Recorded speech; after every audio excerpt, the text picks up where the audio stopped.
Hello મિત્રો, નમસ્કાર. સ્વાગત છે તમારું અમારી ચેનલમાં. તો મિત્રો આજે આપણે આવી ગયા છીએ વાડીએ.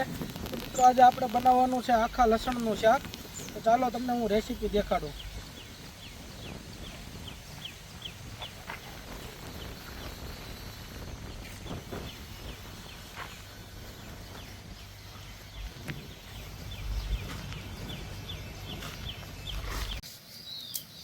તો મિત્રો આપણે બનાવવાનું છે આખા લસણનું શાક.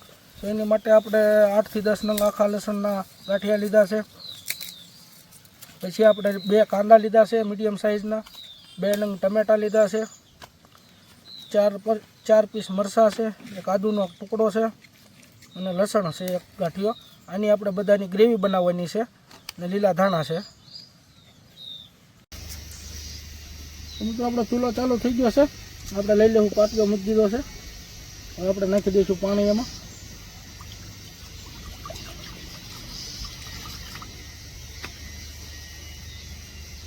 આપણે એમાં લઈ લીધો છે વાટક્યો.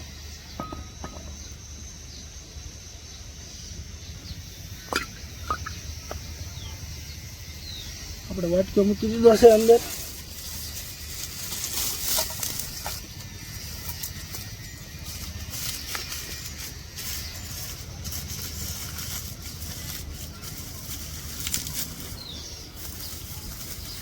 આવી રીતે આપણે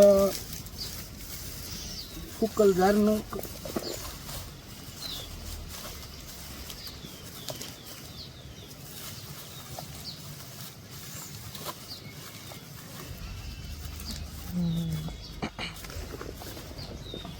આપણે આમાં લસણ મૂકી દેવું બધું.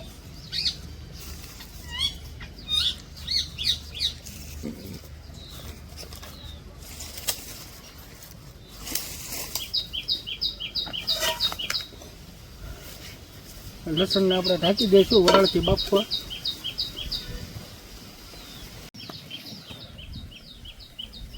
તો મિત્રો આપણે લઈ લીધા છે કાંદા. કાંદાને આપણે રફ કટિંગ કરી લેવું આવી રીતે બધું.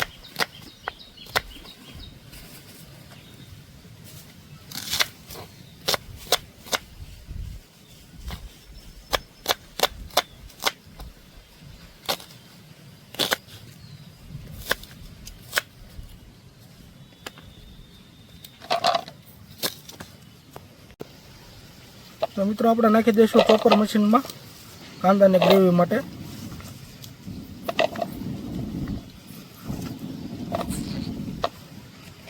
મિત્રો આપણે થોડુંક નાખશું પાણી આમાં.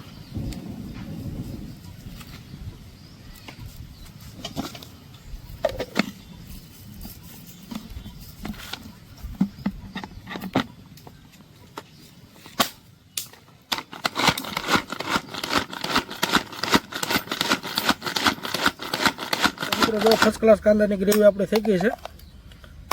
વાટકીમાં કાઢી લઈશું. તો મિત્રો આપણે લઈ લીધા છે ટમેટા.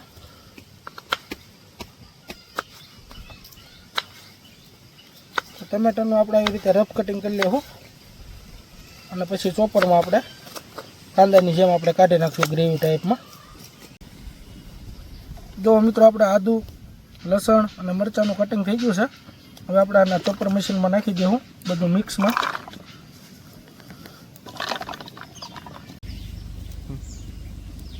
તો મિત્રો આપણું લસણ બફાઈ ગયું છે. આપણે નીચે ઉતારી લઈશું.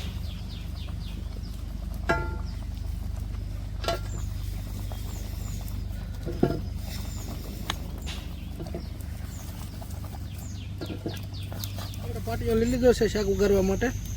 તો આપણે લઈ લેવું તેલ.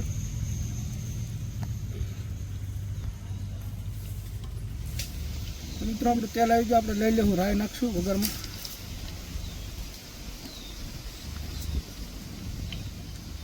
અને આપણે સૂકા મસાલા લીધા છે તલ, વરિયાળી, આખું જીરું, લાલ મરચાં, કસૂરી મેથી એ આપણે વઘારમાં નાખી દઈશું.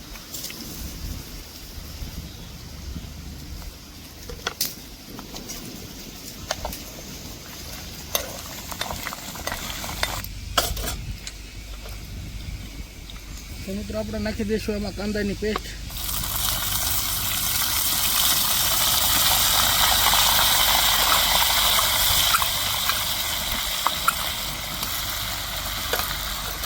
આને આપણે 2 થી 3 મિનિટ પાકવા દઈશું. ગોલ્ડન બ્રાઉન કાંદા આપણા થઈ જાય ત્યાં સુધી.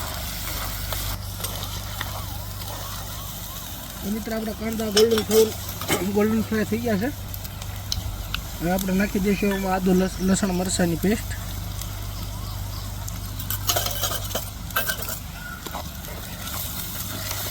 થોડીક વાર આપણે આને પાકવા દઈશું. તો મિત્રો આપણી ગ્રેવી પાકી ગઈ છે. આપણે આમાં નાખી દઈશું ટમેટાની ગ્રેવી. સાથે આપણે નાખશું થોડાક મસાલા. સ્વાદ અનુસાર મીઠું નાખશું આપણે.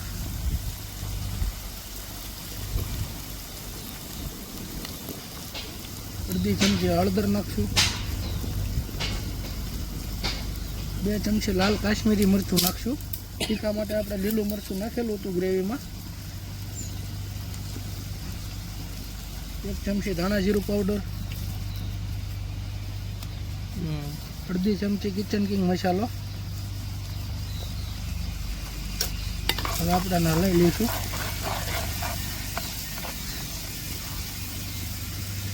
તો મિત્રો આપણે આમાં નાખી દઈશું બાફેલું લસણ.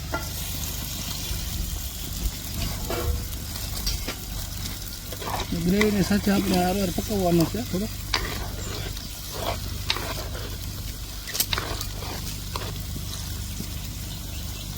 હવે આપણે ઢાંકીને 5 થી 7 મિનિટ ચડવા દઈશું. તો આપણું ગ્રેવી પાકી ગઈ છે થોડીક. હવે આપણે આમાં પાણી નાખી દઈશું અને પાણી નાખીને પકવીશું આપણે ગ્રેવીને. જરૂરિયાત મુજબ આપણે પાણી નાખી દેવાનું છે. જો આપણે પાણી નાખી દીધું છે. હવે આપણે એમાં નાખી દઈશું સવાણાનો ભૂકો કરેલો હતો એ.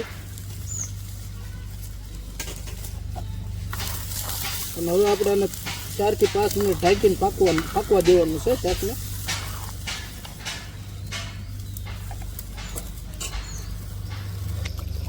તો જો મિત્રો આપણે આખા લસણનું શાક કમ્પ્લીટ પાકીને તૈયાર થઈ ગયું છે. તો આપણે આમાં નાખી દઈશું લીલા ધાણા અને પછી શાકને આપણે નીચે ઉતારી લઈશું.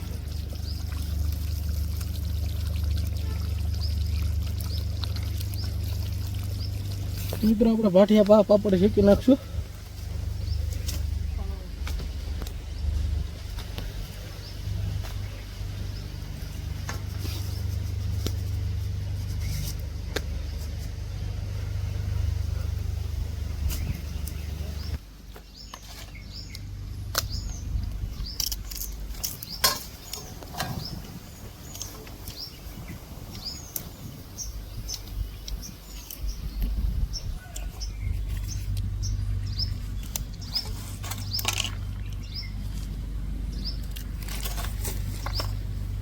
મિત્રો આપણી ડીશ કમ્પ્લીટ તૈયાર થઈ ગઈ છે.